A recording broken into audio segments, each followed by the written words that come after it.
Hi friends, welcome to my channel. இன்னைக்கு நம்ம கார்டனிங்கில் ஒரு பிளான்ட்டை பற்றி தான் பார்க்க போகிறோம். ஸோ இந்த பிளான்ட்டை பற்றி நிறைய பேர் கேள்விப்பட்டிருக்கலாம். அண்ட் இதோட நேம் என்ன சொல்கிறாங்க அப்படின்னா தெத்தி அப்படின்னு சொல்கிறாங்க. ஸோ இது நிறைய நேம் சொல்கிறாங்க. செத்தின்னு சிலர் சொல்கிறாங்க, சிலர் இட்லி பூன்னு சொல்கிறாங்க, நெக்ஸ்ட்டு வெச்சி. ஸோ இந்த மாதிரியெல்லாம் சொல்கிறாங்க. அண்ட் இன் இங்கிலீஷில் இதோட நேம் பார்த்திங்கன்னா jungle geranium, flame of the woods and jungle flame, இப்படி நிறைய இதில் சொல்கிறாங்க. அண்ட் இது பொட்டானிக்கல் நேம் பார்த்திங்கன்னா Ixora காக்சினியா. அண்ட் இது என்ன ஃபேமிலி அப்படின்னா ரூபியாசி ஃபேமிலி. இது ஒரு காஃபி ஃபேமிலி அப்படின்னு சொல்கிறாங்க. ஓகேவா? இதோட ஃப்ளவர்ஸ் பார்த்திங்கன்னா ரொம்ப பஞ்சாக தான் பூக்கும். ஸோ இது பார்க்குறதுக்கு அவ்வளோ அழகாக இருக்கும். அண்ட் இது சில வெரைட்டி ஆஃப் கலர்ஸில் இருக்குது.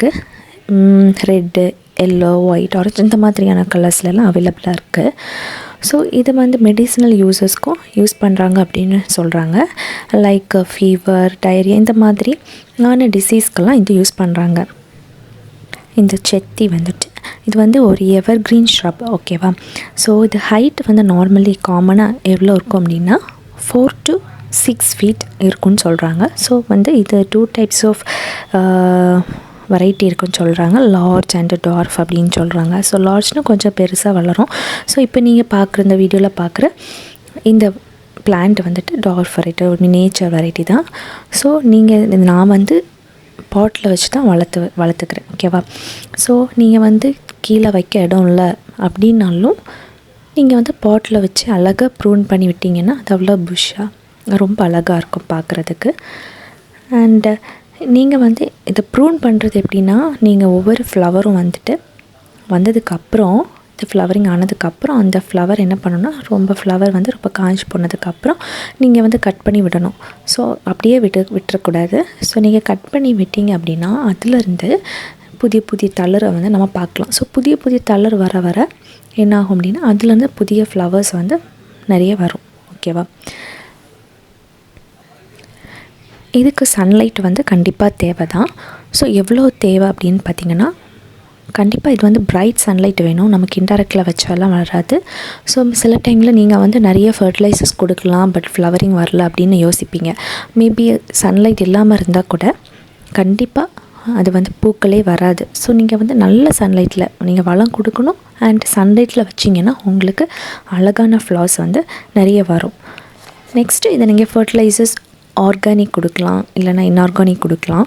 So like kitchen waste, Gowda, இந்த மாதிரியான ஃபர்டிலைசர்ஸ் எல்லாம் நீங்கள் கொடுக்கலாம். அண்டு இதோட வாட்டரிங் பற்றி நீங்கள் சொல்லணும் அப்படின்னா, இது நல்ல ஈரப்பதமாக இருக்கணும். அதோட சாயில் எப்படி பார்த்திங்கன்னா ரொம்ப நல்ல ஈரப்பதமாக இருக்கணும். ரொம்ப ட்ரையாக விடக்கூடாது. ஸோ டெய்லி வாட்டரிங் கண்டிப்பாக, இப்போ சம்மர் சீசன்லலாம் கண்டிப்பாக டெய்லி வாட்டரிங் நம்ம கண்டிப்பாக பண்ணி தான் ஆகணும், இல்லைன்னா செடி வாடிடும். அண்டு இது அதே சமயம் நம்ம வாட்டர் ரொம்ப அப்படியே கெட்டி நிற்கக்கூடாது, ரொம்ப மட்டியாக இருக்கக்கூடாது, அழகாக ட்ரெயின் ஆகி போகணும். ஸோ அதே மாதிரி பாட்டிங் மிக்ஸ் தான் நம்ம வைக்கணும். ஸோ அது நல்லா ட்ரெயின் ஆகி போகிற மாதிரி நம்ம இந்த பிளான்ட்டை நடணும்.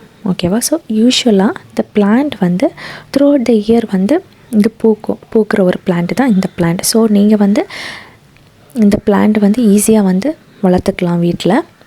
நீங்கள் கரெக்டாக ஃபர்டிலைசர் கொடுத்து நல்ல அழகான சன்லைட்டில் வச்சிங்க அப்படின்னா அழகாக இந்த பிளான்ட் வளரும். ஓகேவா? ஸோ இதோட ப்ரொபகேஷன் எப்படி ப்ரொபகேட் பண்ணுறது, அந்த மாதிரியான வீடியோஸை நெக்ஸ்ட் நம்ம அடுத்த வீடியோவில் பார்க்கலாம். Happy gardening.